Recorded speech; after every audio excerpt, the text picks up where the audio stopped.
Hey guys, in this week's episode, we are talking Titane. But before that, we're going to be talking about Escape at Dannemora. So, join us!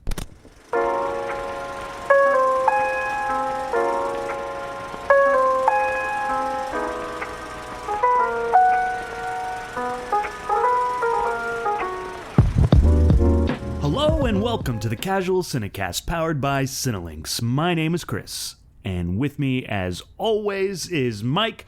In honor of Titane, what is the most disturbing or out there movie you've ever seen? Oh, Titane. No, I'm just kidding.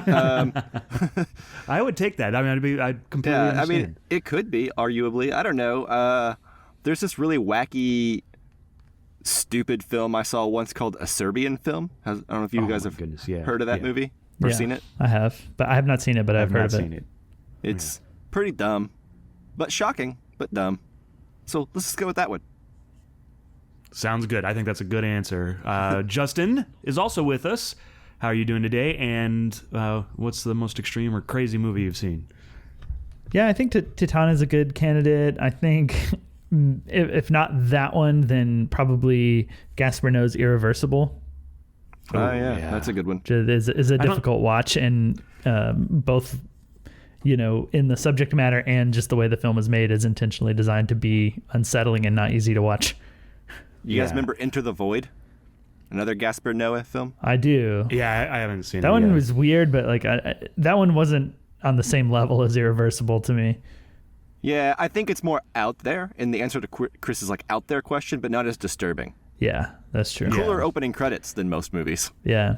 I do right. think Irreversible is this work of genius that's kind of this perfect combination of form and disturbing material kind of working together, and it's just kind of geniusly conceived compared to other disturbing genius things. In the sense that throughout it's completely unpleasant in every sense of the word. Yeah. Irreversible has got to be my most awkward movie-going theater experience, because I saw that in the theater, and people were just kind of just streamed out of the theater. It's surprising that there were that many people in there to begin with, but sitting through an 8-minute rape scene is not fun in public. No, I got to tell you. Yeah. So it's not that fun in private either, in my experience. Yeah, that's true. So what is yours, Chris? Yeah, Irreversible is a good one. I think just the experience of Irreversible is, something I'll never get again. It's just the weirdest, craziest experience, because when I went to see it, so just this is story time, guys. It was the same year or around the same time that Memento came out. And I used to read the Fort Worth Star-Telegram every Friday, and Christopher Kelly was the guy that reviewed all the movies every week, and he had given Memento 5 stars. And I loved Memento. That might be the movie I've seen the most in theaters, because I just took friends to go and see it. And then he also gave Irreversible 5 stars. So I was like, oh boy, I'm so excited. Yeah. I'm going to see another great Memento movie. It was like Memento in that it went backwards, and that was where basically it stopped. Yeah. And it was just I did not know what I was in for when I saw it. So, well, cool. Yeah. So, audience, if you haven't seen Irreversible, this may have sold you, or maybe not. Who knows? But yeah, especially if films if you're listening to this because you like Titane or are interested in films like Titane, that's a good one. Yeah, there you go. Yeah, what's the other Criterion one? Oh, sorry, it's we actually talked about. What was the name of it? The Sallow, or the Sallow, 120 Days of Sodom? Yeah, that one's pretty crazy too. Yeah, it is. Yeah. Anyways, all right. If this is your first time listening, normally we like to start off every episode in a section called News on the March, where we talk film and TV news, or just the film and TV that we have been watching. Then we move into our feature review. As we mentioned at the top of the show, this week we'll be discussing Titane. That's right. And here on the Casual Cinecast, every other week, or just about every other week, we're doing pretty bad at the every other week thing right now. We put out a Casually Criterion episode. These episodes are where listeners choose a film from the Criterion Collection for us to review by voting in a poll that we put out on our Twitter account. So look forward to our next Criterion episode. That is Bull Durham, which I think we're going to be doing soon-ish. Don't necessarily know if that'll be the next episode or not, but most likely will be. And then also, in the meantime, go check out our back catalog. There's a ton of Criterion Collection content, including our last Criterion episode, which was on the Night of the Hunter. And yeah. Yeah. Please and thank you. And also, as I said, our Criterion polls are put on our Twitter account. You can follow us there on Twitter or on Facebook and Instagram at Casual Cinecast. If you want to send us any film requests, questions about the movies we're reviewing, send messages to any of those accounts or to casualcinemedia@gmail.com. And then, of course, if you haven't done so already, go on to iTunes, give us a 5-star review, subscribe, all of that good stuff. You know the drill. You listen to podcasts. Go for it. It's not that dissimilar from every other podcast, really. No, it's quite the same. All right. And with that, let's just go ahead and move on with the show. News on the March. News on the march.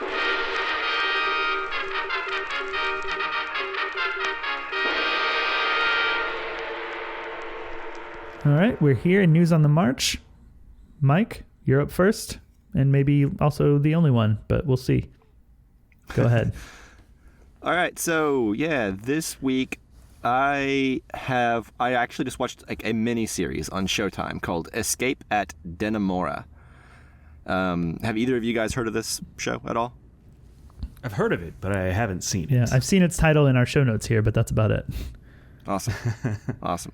Well, this is a true story about two prisoners who have an affair with not even a prison guard, but a woman who works in like the sewing department where, like, you know how the prisoners have jobs and they get paid like 39 cents an hour to do labor. Right. Yeah. There's like a department in this prison that sews pants and uniforms and stuff, and she runs that. And it's basically about two prisoners that kind of have an affair with this woman and slowly but surely plot their escape.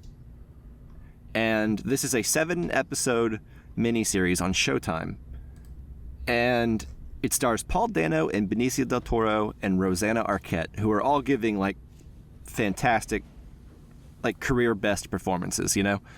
Mm-hmm. And the kicker for this is every episode is directed by Ben Stiller. Oh, wow. Which I scrolled through his directing IMDb, and this is by far, I think, the most well-received thing he's ever directed, right? And it's like, it doesn't even feel like goofy or comedic at all. The Cable Guy? I mean, I think this better than that? I think that movie wasn't particularly well-reviewed when it came out. I mean, Right. I liked it, but I was a little kid who liked Jim Carrey. Right. I like but it, and I think still this like is it, like- and I'm not a little kid. Well, I haven't seen it in a few years. I would like to watch The Cable Guy again.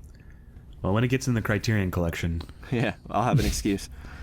But anyways, I don't really want to get too far into it, but all I gotta say is, guys, I cannot recommend this show highly enough. It is very, very good. It's like a longer, more plotted out, like Shawshank Redemption type thing, but it's a true story. So no matter how you're like, wow, I can't believe this actually happened, apparently they stuck pretty close to the true events. So it happened, you know, and it's hard to believe sometimes, but apparently it's true. Interesting. I wonder how this came and went and didn't end up on anyone's radar, really. It's on Showtime, is my theory. Yeah. Yeah. That's why I haven't watched it. I heard about it when it came out and how great it was. And it feels like it's been like pre-COVID when it came out. Like I think a year it was like before COVID 2018, 2019. Yeah. That's what IMDb says, 2018. Yeah. Yeah. So it's been out for a while. But yeah, the Showtime paywall is what's been keeping me from it. Yeah, it's kind of like I don't know, there's like lots of like well-received shows that have come on like Stars, you know, and you're like, man, how could this not have become more popular? And then you're like, it's on Stars. That's why. You know, it feels like with these Right. premium channels, if it's not on HBO, no one really talks about it at all. Yeah, agreed. Yeah. I think Clearly. if like this stuff had on come on Amazon. HBO, it definitely would have been like a huge hit. It won a bunch of Emmys. I think so. I mean, it may have won something. I don't know. I didn't really look that up, but Oh yeah, I guess. the only reason I'd even heard of it was because I think some podcast I listened to talked about it a couple years back. Slash Filmcast, I remember. That's where I heard about it, I think. Yeah, that's probably where I heard about it too. But anyways, I just wanted to at least recommend it to you two or anyone listening. Escape at Dannemora on Showtime. Give it a shot because, man, it really deserves it. It's so good. I was actually just thinking the other day of how good it would be to see Paul Dano in something again. Dude, Paul Dano's really good in this. Yeah, Mm-hmm. it feels like I haven't seen Paul Dano in a while. Like, didn't he direct a movie a couple years back? Yeah, Wildlife, I believe, yeah. or it had Jake Gyllenhaal and Carey Mulligan, right? Carey Mulligan. Yeah, Yeah, I wanted to see that, but I never did. it's good. Is that in Criterion Collection? I think it is. I think it made it to it's like one of their like more modern releases. I don't know. That sounds like a question for Google. It is 2018. Yep, it sure did. So, not that he hasn't been doing anything, but I like to see him act. Yeah, well, Yeah. then watch this because you get to see him and Benicio del Toro and the underappreciated Rosanna Arquette. Yeah. What I mean, Apparently, talk about Paul someone Dano you was in don't The see Guilty. that much. Yeah, Rosanna Arquette doesn't have the career that I feel like she deserves. What'd you say, Chris? apparently Paul Dano was a voice in The Guilty, the movie with Jake Gyllenhaal that just recently came out on Netflix. It was a remake of that foreign film, Danish, I believe. That's right. I never saw the original, but I remember whenever this one came out and people were talking about it. But anyways, that's all I really got. Does anyone have anything else for news on the march? No, I don't think so. Okay, cool. Then let's just get into the main event.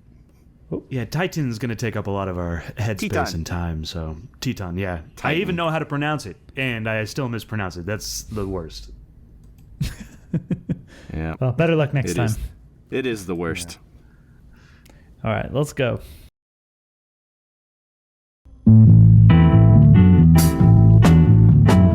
Well, no one told me about her, the way she lied.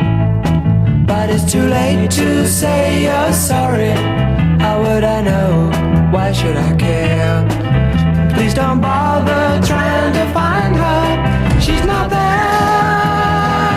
Well, let me tell you about the way she looked, the way she acted, the color of her hair. Her voice was soft and cool, her eyes were clear and bright, but she's not there.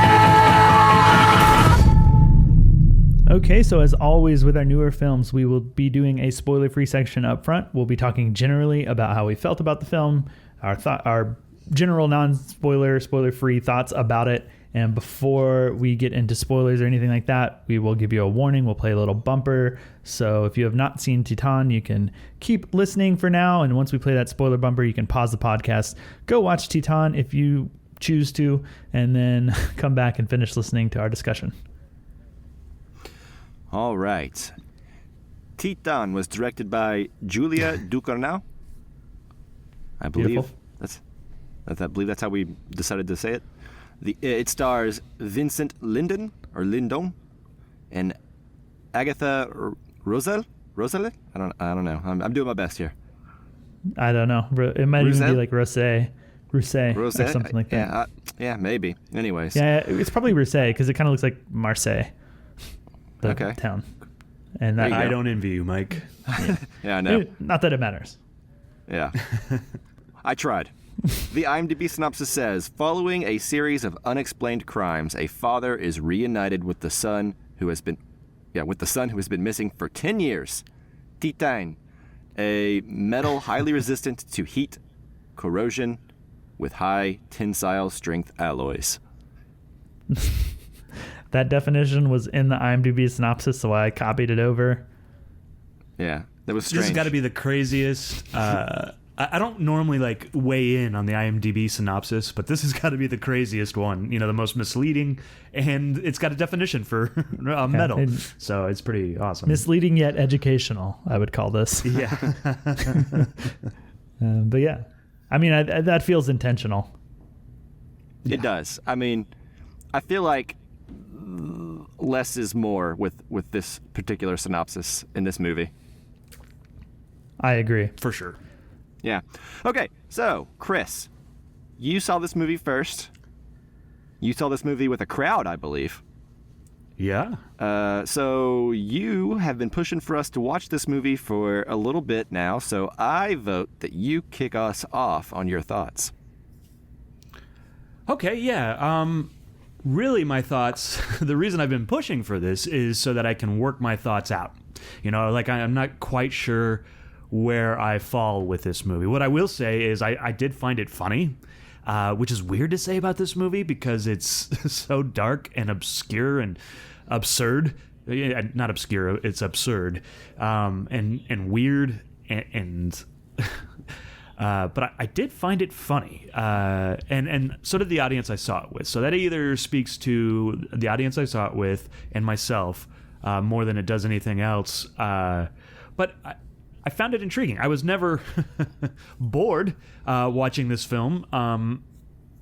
It's putting ideas in there that I do find interesting. I'm not exactly sure how they fall yet. I think there might be some like connections to, you know, one of my favorite movies, Vertigo, which also I find interesting and we'll get into more. This is just a weird movie that I wouldn't recommend to just anyone, but I'm, you know, like it would have to be someone specific that, you know, had watched one of those crazier films, you know, like maybe that's into Lynch or who did Videodrome? Cronenberg. You know, like, yeah, so it's very Cronenberg is what I would say, more so than it is Lynch. So if you like Cronenberg, I think you're going to love this film. And I am really excited to talk more in depth. But Mike, you've seen it the most recent. What did you think? Yes, I saw it like 3 hours ago. I don't know. I'm still unpacking my thoughts on this film. It's been on my radar for quite a while. I'd heard about it. I knew that it opened to almost like it seemed like unanimous praise from everywhere. So I believe it won the Palme d'Or. Right? Yeah. And so, anyways, I've been looking forward to it. But yeah, I don't know. This movie is just something else. It's like a mix of like gory violence, sweet found family, and body horror, all kind of like jumbled together in one crazy package that I don't even know how we're going to talk about it very in depth without spoilers. So I imagine we'll probably be getting to that pretty soon. But yeah, it is something I will likely never forget. I don't know that it fits up there with the likes of like Sallow or the stuff we were talking about at the beginning of the episode, because I don't know that it's actually that disturbing in retrospect because it's so fantastical at the same time. Yeah, and there's a little bit more of a humor to it, is like I would say, that lightens it, or where you don't take that grossness as seriously as the other movies. So. Sure, maybe, yeah. And anyways, so this movie goes in a million different directions before you start trying to really peg down what it's doing and what it's saying.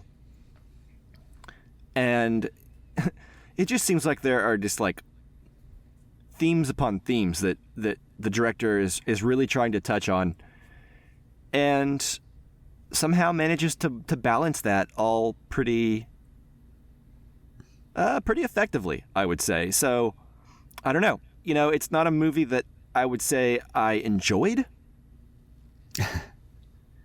but that doesn't mean I didn't like it, if that makes sense.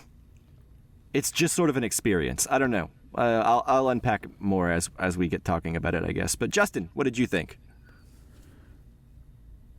Yeah, so this film, obviously I heard about it from Cannes, from winning the Palme d'Or this year, which is the top prize for anybody who doesn't know. So, you know, anything that wins that automatically has my interest. Of course, Chris saw it, said it was interesting. You know, you see the reactions to it of how it's just this wild movie. So I didn't look up anything about it. I didn't read the IMDb plot synopsis or definition before watching the movie. I didn't watch a trailer or anything like that. So I went in just not knowing anything, which I really think is just about the best way to see this movie. And so I guess anybody who's listening, like, if you don't want to know anything at all, like, that's maybe the best thing to do is like pause the podcast now and go watch it. If you're just like a general film person. That said, I did watch the trailer after watching the movie, and the trailer gives almost zero away about anything. So I don't even think there's any dialogue in it, if I remember correctly. So the trailer's pretty safe too, if by the end of this like general section you're unsure. But I knew nothing, so I just kind of let the film unravel before me, not knowing what was coming, what to expect, and I was definitely surprised in moments, definitely shocked. I think it's a really great looking movie, so it was one that I was just constantly watching and in awe of like the intricacy of the camera work and the shots and just the like beautiful compositions in it. I think it's really, really well shot. And at the same time, there were many times where I found myself kind of looking through my fingers at it. Like literally, like because it is very suspenseful at times. It definitely capitalizes on like this sense of impending doom in certain scenes, and to me that was just super, super effective because, like I said, literally hands like over my face, like peeking through my fingers, like, oh, I know something's gonna happen, but I don't know what and I don't know when, and I don't know. To me, that was where the movie was probably its most effective in terms of being this sort of like shocking or surprising or difficult film. Outside of that, as you guys have said, it does end up being very funny at times. It does end up having moments that are surprisingly sweet, if not uncomfortably sweet, which is a weird feeling. Like this movie definitely made me want things to happen that I also felt conflicted about if they were to happen. And that's an unusual feeling, a feeling I don't necessarily, I can't think of too many films that have made me feel that way. So this was a wholly unique watch for me. I think I did not see Raw, so I don't know how this compares in terms of like the horror goriness. Is this just more of the same? But that was all really effective to me, made me cringe. It kind of grossed me out at times. Yeah. And really, I mean, this movie just took me all over the place. Like it's a heck of a journey. And while I don't know how much I want to watch it again anytime soon, because it is a difficult watch at times, I think there's so much going on here that I feel like I have to watch it again before really even be able to like dive into what is being said specifically. Like I kind of came away with a lot of, okay, I have an idea of what they're talking about, but I don't necessarily grasp all that's being said about that particular theme or subject. And that really makes me want to watch it again, but I don't know that I can anytime soon unless I know someone else who really wants to watch it, you know, and I can watch it with someone else who's maybe watching it for the first time. That sort of thing. And it's a hard sell because there's not many people that you could really convince to watch this movie and then have them trust you after that. Yeah. No, but or still remain friends. Yeah. There's a lot of nudity, there's a lot of sexual content, there's a lot of violence, there's a lot of gory stuff, so like just everything. If that's your thing. Everything. Yeah. Yeah, if that's your thing, you know, this movie's for you. If it's not, avoid it. But that said, I think ultimately I think the world of this movie at the end of the day. You know, whether I totally enjoyed it, whether I could watch it again, whether I'm dying to watch it again or not. Like, I just think this movie's packed full of beautiful imagery, interesting themes, fascinating characters, wonderful performance. Like, I don't know what more it could do to be any better than it is at what it is, if that makes sense. Yeah. So I think the world of it. I did watch it a second time, and I had the same, like I kind of was dreading, watching it again. It's been so long, I knew that I needed to at least, catch up on it again. But once I started it, it drew me in, and I enjoyed it the second time, even though I dreaded starting it up again, right? Yeah. Yeah, it's not a long movie. A lot happens, and like you said, it is a journey, but it clocks in at like like under 2 hours, you know? Yeah, I think it's like an hour 46, I think. Yeah. Hour 48, Yeah, maybe. something like that. Yeah, so it's not too terribly long. No, it's not long at all. It's actually mercifully short, in my opinion. Even though it feels longer, but not in like a this is boring kind of way. Just in the sense that a lot happens. And so much happens. Yeah. Yeah, I mean, I think I would feel a bit exhausted if this movie dragged on another 15 minutes through like the midsection of Sure. the film, where certain things are happening that look like they hurt. Yeah. Trying to be spoiler free here. Yeah, so I kind of vote that we get into spoilers as soon as possible, just so we can kind of cut loose. But does anyone have anything they really want to talk about here before we do that? No, I think we've done a good job of like giving warning if whether or not you want to watch this movie or not. Yeah. And I think we should just dive in Yeah, now. just because Yeah, we are so short on this section, I think just to like get a little bit more of our impression, like, do you guys want to give like your out of 5-star rating, like just where you're sitting currently, just to give a better Sure. general idea? Like, I'm at 4.5, 4.5, which I think I think the world of it, but like it's just such a difficult movie that like I don't know if I should give it 5. You know what I mean? Just on a personal level.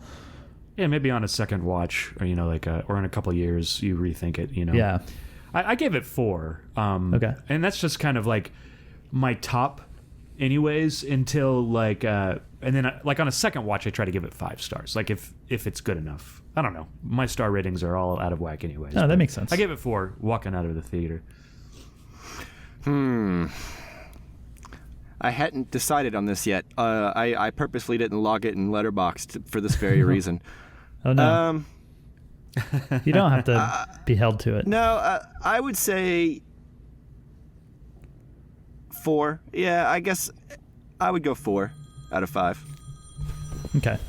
Ooh, my phone's ringing. Sorry about that. Sorry, gang, listening to the show. You heard my phone ring just now. That's okay. But yeah, no, 4 stars out of 5. That sounds right. Maybe it could go up in time. I don't know. With really great movies, sometimes you have to sit on them for a minute, and then at the end of the year, whenever you go over your best of the year list, you have to really weigh what's stuck with you and what hasn't. I could see this being on my best of the year list for sure. Yeah. Yeah. Yeah, time will tell. Even though I'm not quite sure how I feel about it right now. Yeah, well, sometimes a movie being effective is enough, you know? Yeah. Yeah. Okay, cool. So, spoilers? No, I guess Rosebud is just a piece in a jigsaw puzzle. You know, cigarettes you got up there, I'll tell you all about it. Things are going to start happening to me now. And here we go. All right, so we're in spoilers, and Chris, I think you might have something you want to start us off with. Yeah, so I kind of talked about it being kind of connected to Vertigo, like about identity and like just accepting people despite knowing that that's not their identity and stuff like that. And even like when I saw it the first time, the director was there, and she the scar that Titane has, the main actress, she compared it to the... Did you call her Titane? Like that's her name? Yeah, the main character, yeah. Anyways, the scar that she has on her head, she compared to the bun that the girl in Vertigo has, like the swirl pattern or whatever, you know. So obviously she was trying to compare it to Vertigo. Do you guys see that? Or she took influence from Vertigo. And how do you guys feel about that? Obviously, the identity part of it is definitely there. Yeah, I mean, I thought about Vertigo a ton during that sort of like middle section, particularly the hair thing. I think is pretty obvious. Like when he's trying to shave the hair, and then later when he's trying to get the facial hair to grow, and he's like, do you trust me? And puts the shaving cream on her face, and is like, this will make make the hair grow. So very similar to Jimmy Stewart and Vertigo, you know, making her get the same haircut, dye her hair the same color, wear the same dress. Yeah, shaping them into the person that you want them to be. Yeah. Yeah, I mean, I think if you've seen Vertigo, it's hard not to think of that. You know, there's other movies that do something similar with, like, found family, this idea that someone else can sort of fill that void that, you know, someone else has left behind. This is, that, you know, that's not unique to Vertigo. Like, a bunch of movies have done that. Yeah. What was that movie? It came out a couple years ago. I think we reviewed it. Shoplifters? Yeah, Shoplifters, yes. That movie, it does something similar as well, where this group of strangers sort of fall into this family unit because they don't have anything else, you know? And I think she's also looking for that as well, right? Even though she murdered her parents in this movie. You know, I think she never really got the affection from them. Yeah. That she started to find with you know, Vincent Lindon's character. I don't remember his name, but you know, like, her dad was always sort of cold to her, not abusive, I don't think necessarily, but not loving. Yeah, she seemed kind of. Like, the dad seems unequipped to deal with the daughter he has, if that makes sense. Like, he can't connect with her on any kind of level. You know, like, even as a kid, she seems like, you know, weird. And I don't mean that in, you know, but like, in she love seems with incredibly cars. annoying. Yeah, incredibly annoying, and like got this weird fetish with cars already as, you know, a child. And he kind of doesn't know what to make of her. So, yeah. Yeah, well, it seems like, you know, he has the somewhat, you know, odd, you know, intentionally grading kid, and he doesn't know how to accept who she is and understand or deal with it or have the patience for it. And that's what makes, you know, Vincent Linden, not London.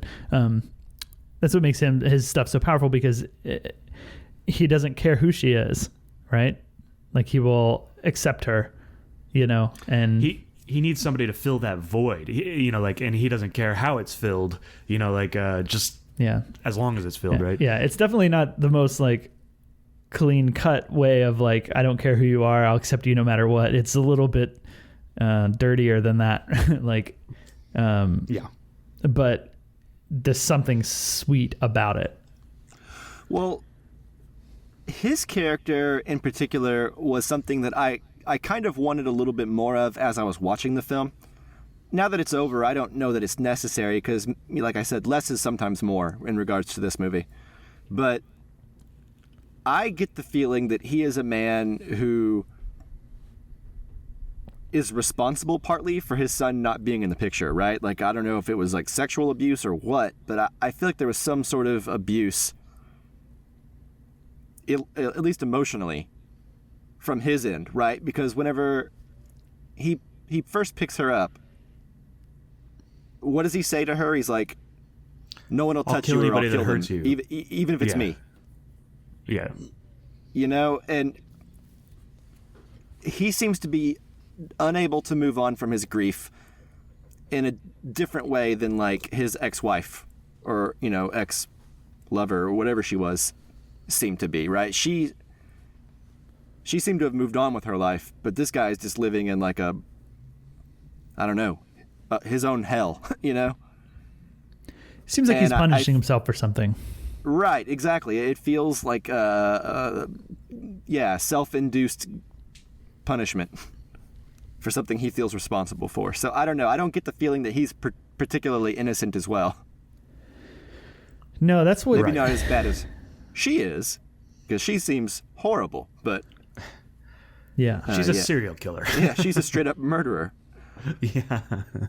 I'll tell you, the thing that was the hardest thing for me to watch was whenever she was like biting on that one girl's nipple ring. Oh yeah. Oh, yeah. I couldn't do it. I had to look away at that part because I was like, I don't want to see this. Yeah, I think that was one of my peering through my fingers moments. I think the other was the attempted self-abortion. Yeah, that one was rough. That one didn't even show a whole lot, but the implications of what was going on and the acting. Yeah, it didn't need to be effective. Yeah. That's one of those things that, you remember more than you actually saw, because it's off screen slightly and in your imagination.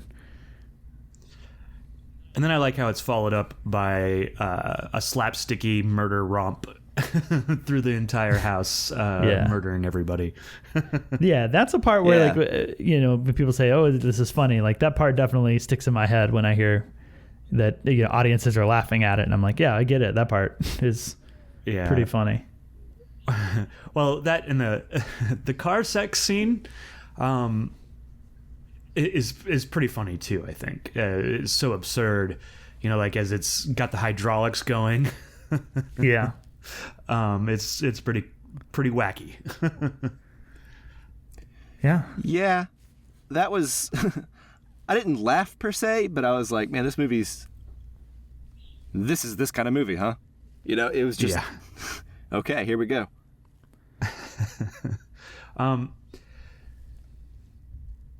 So what is the car sex stuff? Like, she just gotten done. She prevented herself from being raped, right? By a crazy fan. She goes and showers, and the car starts making all sorts of noise, and she goes and I don't even think was that an attempted rape, or was it just like a fan being creepy? Well, it was a forced kiss. That was, at the very least, I would say it falls under sexual assault. I don't really know what the definitions are. Yeah, sexual assault. I guess it was a serious question, because I didn't think that he forced kissed her. I thought she was like she agreed to it, and because he asked her, didn't he? No, he grabs her face. Oh, okay. I must have. And then she kisses back, and then murders him. Okay, at first she fights it off. Doesn't he? Well, he says no kiss goodbye, and right. Yeah, something like that. And they do the kiss on the next to the cheek sort of thing, okay.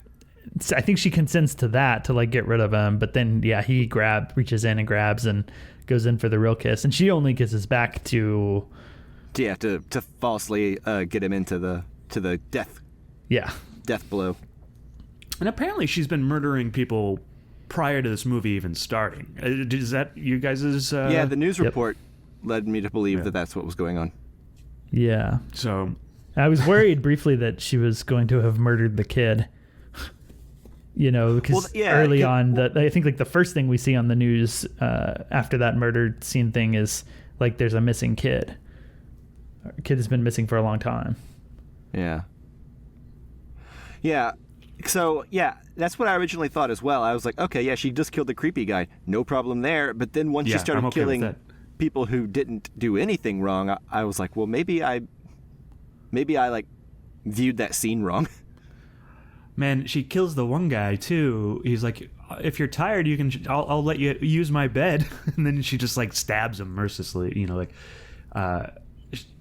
She obviously can't connect to humans and has something with metal and, I guess Titane would be the, that kind of metal. But there's got to be something more to that. Well, right? It's part of her now, right? She. Oh yeah, that's true. She is part metal in her, and maybe so she can't connect with humans and flesh, so she connects with cold, lifeless metal. I don't know. Yeah, well, I mean, I think when she's in the car as a kid, there's something there already that she doesn't have that understanding that kicking the back of someone's seat is rude. The performance of that kid is it's not like they're being funny or they find it funny. It's this just emotionless, cold, I will kick the seat.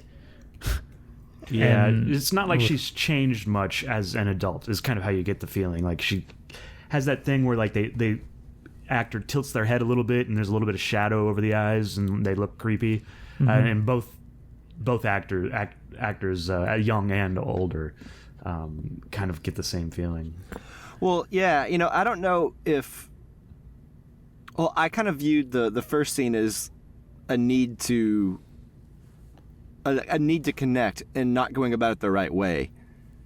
Okay. Yeah. And then once she gets the metal plate, that's sort of whenever she probably starts to feel, I don't know, an attraction to cars. I don't know. I feel like that event sparked that, but I could be wrong.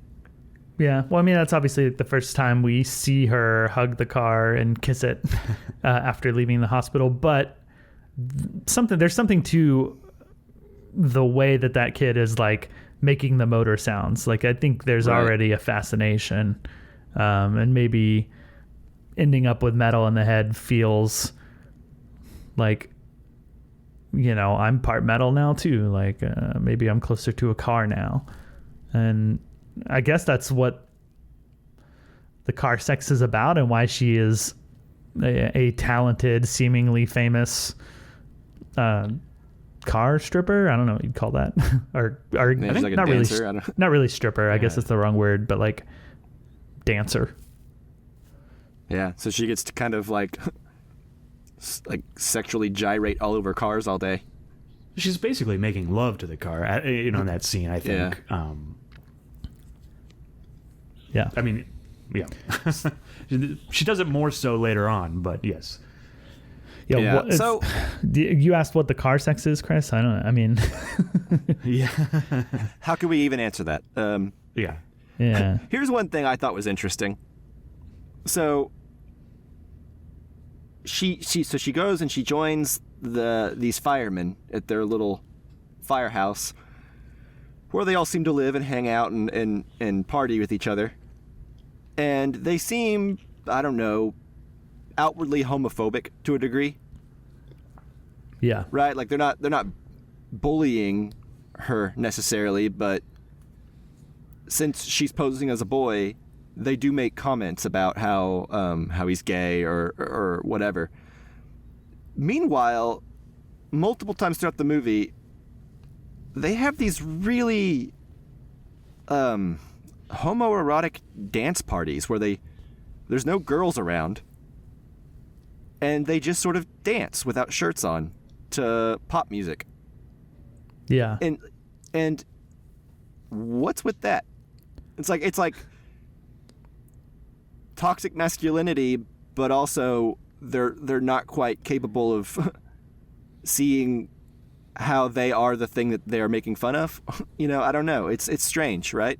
Yeah, and I think I expected the movie to maybe go to like one of the firemen making a move on her, thinking she's a boy, and to dip into that. But that's maybe a bit too easy, and I'm kind of glad it didn't.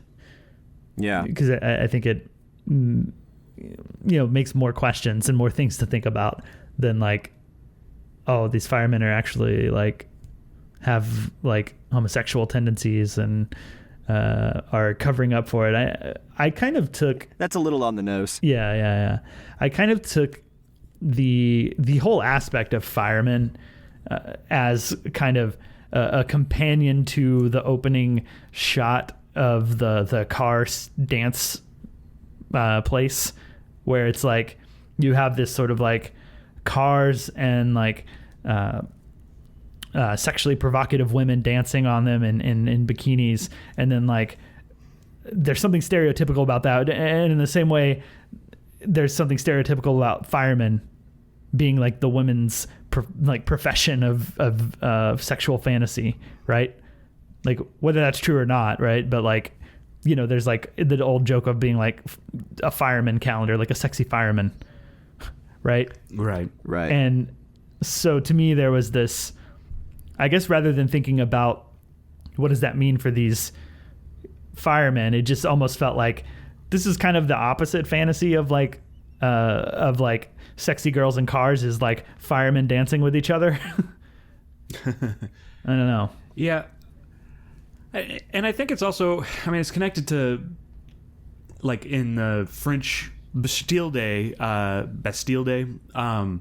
like firemen open up, they have like a all-night rager, full of champagne and stuff. And when the director was asked about it, she talked about how it's like a sexually promiscuous night. Like you kind of go in there looking for a hookup.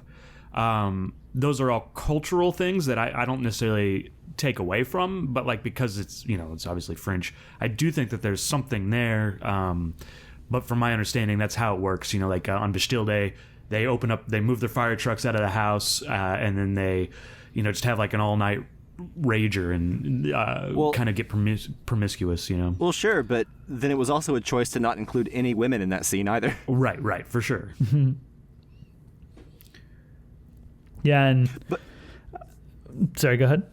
Well, it's just like when she starts dancing like a girl and they still perceive her to be a boy, that's like almost too overtly gay, so they have to like reject it. Yeah. You know what I mean? Where it's like they like to just sort of like bro out and like like frat guy style, where they just kind of like jump up and down and dance and just have homoerotic tensions. Yeah, I mean, I think some of the bigger things that I think about regarding the movie and what it has to say and what it's maybe trying to talk about is gender and fluidity, and identity. Yeah, and I think maybe the purpose of some of that is to then get her dancing, even though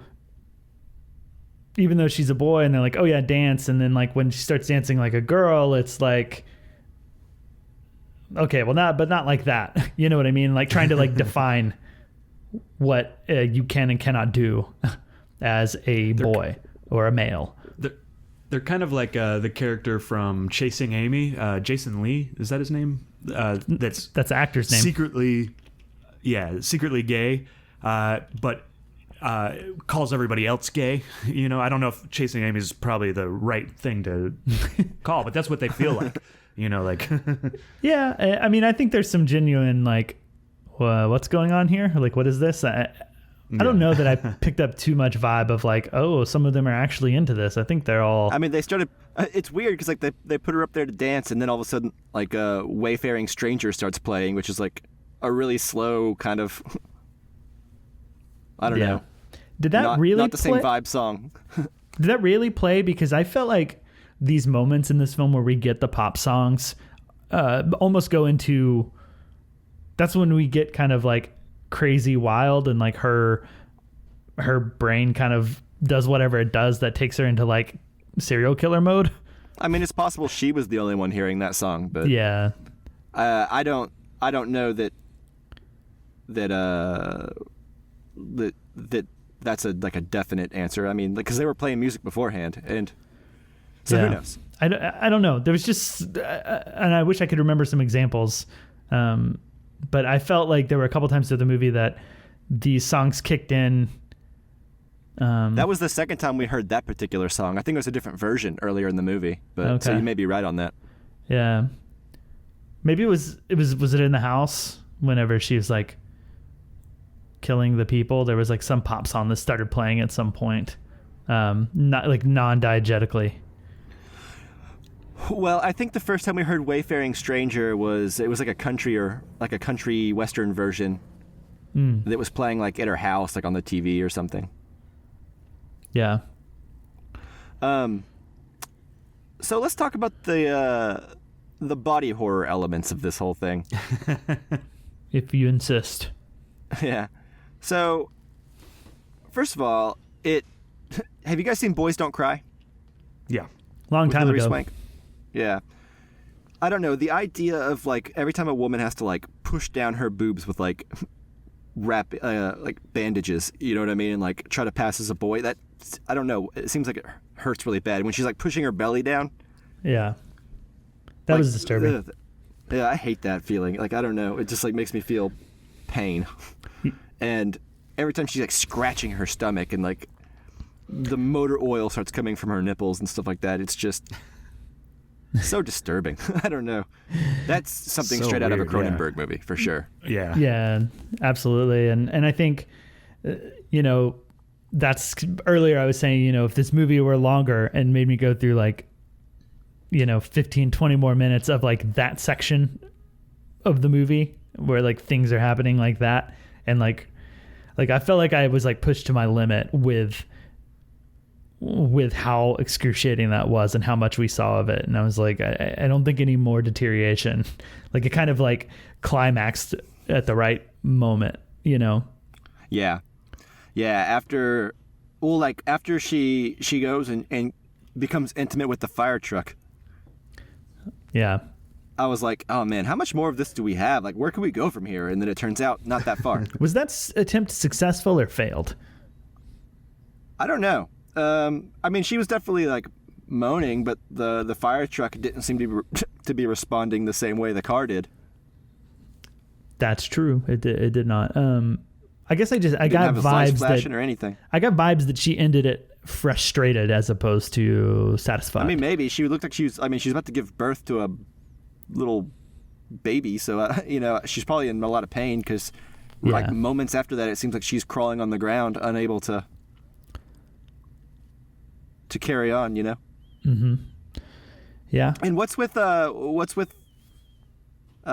Vincent Lindon's character setting himself on fire? What do you guys make of that? I guess I just see his character as,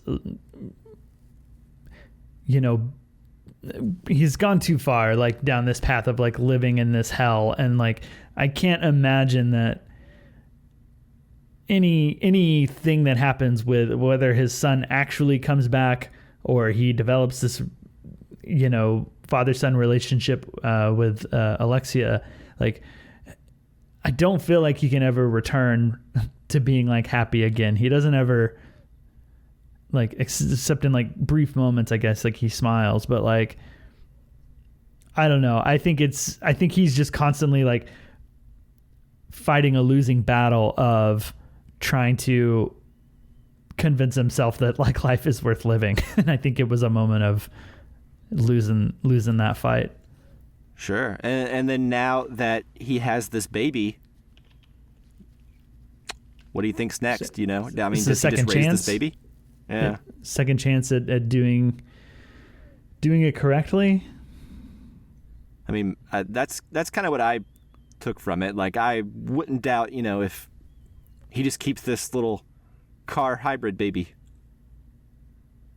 Yeah, I mean, he's certainly willing to accept her as his son, even though I think there's a lot of signs that it's not. Like, I think to everybody, it's obvious that it's not. And right. You know, I think there's a certain amount of delusion to that, but he's clearly willing to accept whatever he views as another opportunity, a second chance.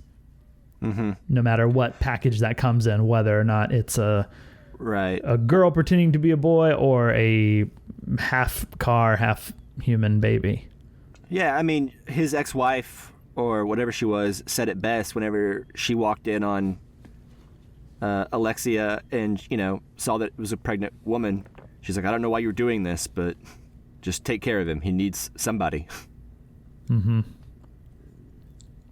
And ultimately, I don't know. I guess that they both found a little redemption in each other. Yeah.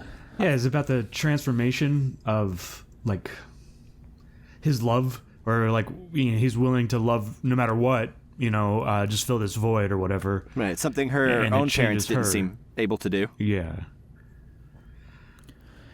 Yeah. Yeah, and I was waiting on this moment to come where they kiss, and I was really happy that he was like kind of pushed off and was like really like no, you know. Yeah. Because I think I find it, I struggle with his character to want his happiness or feel like he kind of maybe deserves what he's getting, you know?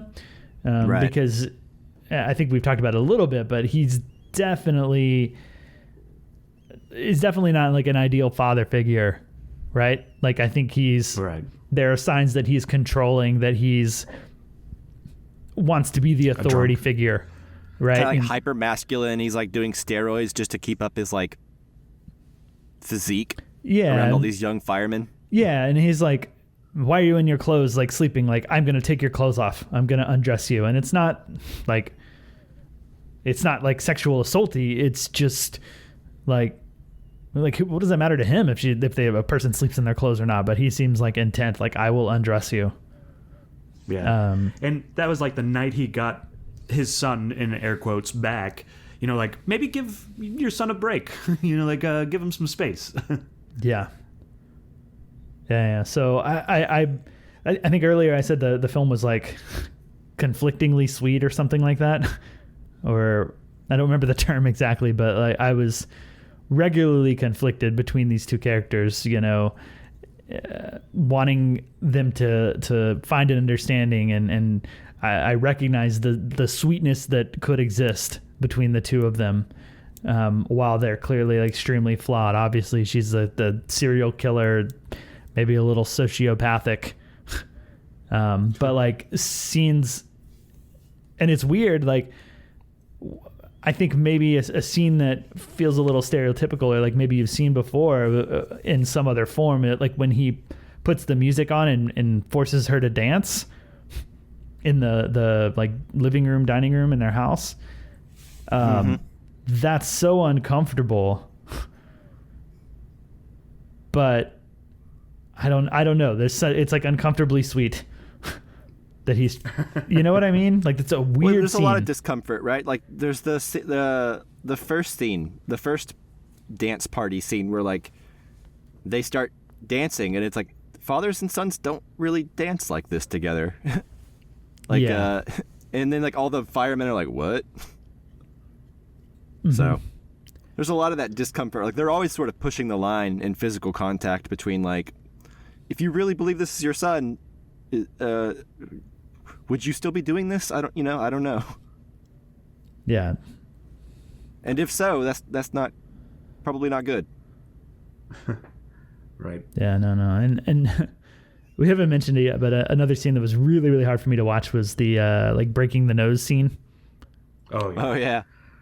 Good Lord. Yeah. We've seen that kind of thing. I mean, like, people are always breaking their noses or getting punched or whatever, but like, I knew it was coming this time, and I still cringed. You know, like that noise, whatever that noise was, like, just sticks with you. Mm-hmm. Yeah. It was harder to watch than Edward Norton beating himself up in Fight Club. Certainly, you're going to say the curb stomping scene in American History X. Oh yeah. Yeah. Well, I think it's harder to watch than that too, but I could be wrong. I don't know, man. The teeth on the concrete in that scene is Yeah. the noise it makes, and the teeth like barely touch It's the like chalk. Yeah, nails on a chalkboard. I hate that noise. Yeah. Is there anything to like read into the pregnancy and like why is that even a part of this movie, other than like it makes it much more difficult to hide the fact that she's a girl? I think the end, right? Like, Yeah, but I think like what the end. What do He's we? left with the baby. He is, and that's kind of the end result. But I just feel like I don't know, because I get this idea of gender fluidity or gender identity and that sort of thing. But like, there also seems to be just even like the possibility that a car and a human could come together, and like, I don't know if it's a thing we just supposed to accept as like, yep, just accept it because of what it means to other things, or if there's something to that specifically. Well, I don't know. I think it's just this heightened reality that this movie wants to live in. Okay. I mean, I don't know. I just saw the movie a couple hours ago. I don't know. Yeah. Chris, what do you want from me? I mean, I think she's given birth to like a new species, right? Like she's maybe it's come through this love or whatever, this understanding that they've figured out. I don't know what it means either. I don't know that it matters. Yeah. Yeah, maybe that's the better question. Does it matter? Yeah. Because I don't know. think it's the hook, right? It's the hook so that we can do this somewhat familiar found family type story, but with a spin, a unique, crazy spin that this movie just kind of has the audacity to go for. Yeah, it definitely, opens up a lot of things, all the themes we've discussed. And I don't think we've necessarily discussed like abortion as a theme, but there's the attempted self-abortion sort of thing that I think is, kind of a thing that is talked about when like what happens when you outlaw abortion, so I think that's just another thing that this movie slightly touches on, but I'm not sure exactly what to take away. Yeah, that's what I'm saying. This movie juggles a lot of themes. Yeah. Is it saying something, and I guess you're right about like, the gender fluidity, only women can have babies. Is it saying something about that? I'm not exactly sure. Well, I definitely think there's a comment on just like how scary pregnancy can be. Yeah, absolutely. The body horror of just being pregnant. yeah. It's like we as men kind of don't have to think about it that much, right? But like with a woman, it's like, it could be pretty horrifying, right? Like, just because this is a car baby doesn't mean it's not scary as well, Yeah. Yeah, maybe it's one of those things. It's not like it's just showing you the horror of how scary all that can be. Yeah, that's true. That's a good point. And that is interesting because that was certainly effective, and it's more grotesque to us because it's oil, Right. But what is the difference at the end of the day? Yeah, it's still your body undergoing a massive transformation to bring something to life, and sometimes at the risk of your own life. Yeah, car babies are babies too. Yes, that's true. But I think no matter what, the thing for me about the film is that I don't have this feeling that the film didn't touch on anything that it didn't want to, or didn't have something to say about it, even if I haven't fully grasped it yet or watched it enough. So like, It's so confidently made. It's so, just so well accomplished, well received. It seems so well thought out from, to me, like the firefighter versus the firefighter calendar sort of comparison to the like sexy girls in cars calendar. Like that seems intentional. The heat compared to titanium, like what is the definition that it said? A metal highly resistant to heat, but we have like, she's got metal in her head, there's cars, she ends up with firefighters. Like it's all so well thought out and well planned and like just well told, like I kind of knew that I was in the hands of like this filmmaker who's thought everything through, from like the scene where her and her father prepare their lunches at the same time in the one shot, like really early on, and they're just grabbing different things. And there was just, it's a great shot, like doing it all in one and like telling us a ton of stuff about who they are without dialogue, just by them like preparing their lunches next to each other and not saying a word to each other. So I think that everything that's here is here for a reason. Yeah. It's a very tight, dense movie. And impossible to get in one go, but that doesn't mean that there's too much or that it failed in any way, in my opinion. It's just I haven't reached the level that this film is on yet. Yeah, the failure is on me. Right. Yeah. Do we have anything else? I kind of want to watch it again already. I've maybe like convinced myself to watch it again. You should just start playing it. Next time you sit down to watch something with your wife, just start playing it and be like, oops, this isn't what I clicked on. Oh, well. This isn't Bob's Guess we're in it Burgers. now. Yeah. Where's Linda? Yeah. Oh, well, it's already started. And then just set the remote down and then see what happens. Yeah. See how long she can last. We'll see. But all right. Yeah, no, nothing else for me. Okay. I'm glad you guys watched it and that we got to talk about it, because I've been feeling lost in what this means for a while now, and I'm glad we got to talk about it. Yeah, it was memorable. Yeah, I don't know if we helped you, honestly. No, but talking about it helps. Yeah, we tried. All I need is your unconditional love. Okay. Well, you've got it, sir. Yeah, definitely Thank have it. But yeah, that's it for this episode then, right? On unconditional love. Indeed. Yep. All right. Well, thank you, listeners, so much for listening. Chris and Mike, thank you for joining me. Thanks for talking movies. Mm-hmm. And then, of course, as always, thanks Indeed. Jake Wagner-Russell for doing our intro and outro music. If you want to hear more of his music, you can do so at soundcloud.com/bopscotch. All right, stay tuned to this feed. Our next episode will likely be the week after Thanksgiving. I think we're going to take next week off. Hope all of you have a great holiday. Our next episode, unless something really great comes out, I think we're going to get back onto our Casually Criterion episodes with Bull Durham. Yeah. Time for baseball. I thought this movie's about Yep. bulls. What the heck? Yeah. I thought it was about Durham. Oh, no. Durham, Guess North we'll find out. Carolina. Tune in to find out. We'll see you guys next time. Bye-bye. Bye.